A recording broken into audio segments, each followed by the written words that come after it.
পাথৰকান্দিৰ পৰিৱেশ আমি দেখুৱাবলৈ চেষ্টা কৰিছো এবাৰ আমিৰুল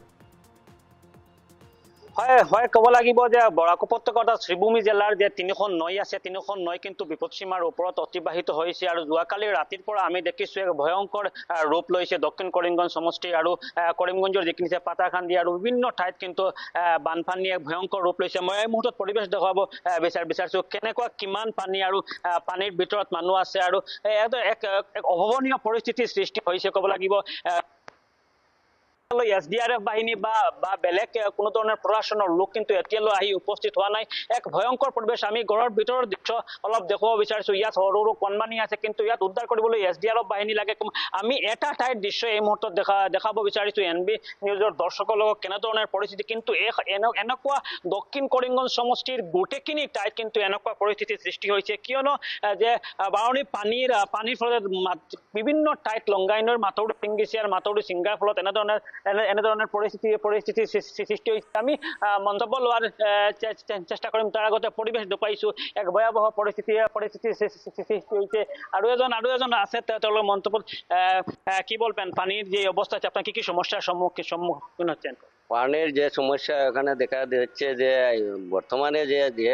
বৃষ্টি হচ্ছে তাই বিপদসীমার উপরে উঠে গিয়েছে বর্তমানে বাড়ি ঘর ছাড়া অনেক লোক আছেন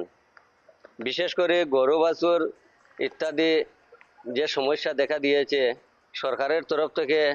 ওনাদেরকে সাহায্য করার জন্য আমরা আবেদন করছি এখন পর্যন্ত কোনো আধিকারিক বা কেউ এসে খবর নিয়েছে পর্যন্ত কোনো আধিকারিক সরকারি কোনো আধিকারিক এসেন নাই SDRF বাহিনী এখনো এসেন নাই তাই আমরা অনুরোধ করছি যে আমাদেরকে উদ্ধার করার জন্য আচ্ছা হয় চাওক ইয়াত বহুতখিনি ঠাই আছে বহুতখিনি ঠাইত কিন্তু SDRF বাহিনী উদ্ধাৰ হোৱাৰ প্ৰয়োজন আছে কিয়নো ক'ব লাগিব বিশেষকৈ লংগাইনৰ মাথৌৰি ছিংগাৰ ফলত এনেধৰণৰ পৰিস্থিতি সৃষ্টি হৈছে বিভিন্ন ঠাইত কণ ছোৱালী পৰা আবুল বিদ্যা বহুত মানুহ কিন্তু ইয়াত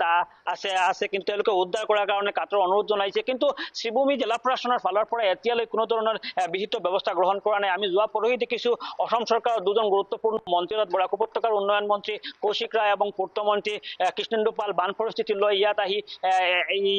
একটা গুৰুত্বপূৰ্ণ সভাত অংশগ্ৰহণ কৰিছিল এবং কড়া পদক্ষেপ দিছিল কিন্তু মন্ত্ৰীৰ এই নিৰ্দেশৰ পিছতো কিন্তু জল সম্পদ বিভাগে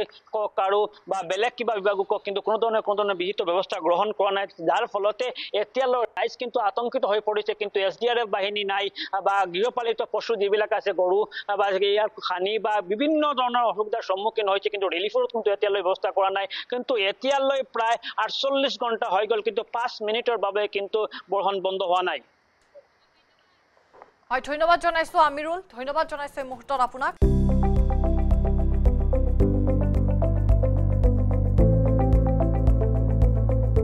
NB নিউজ সহজ সৰল ভাষাত নৱভাৰতৰ কথা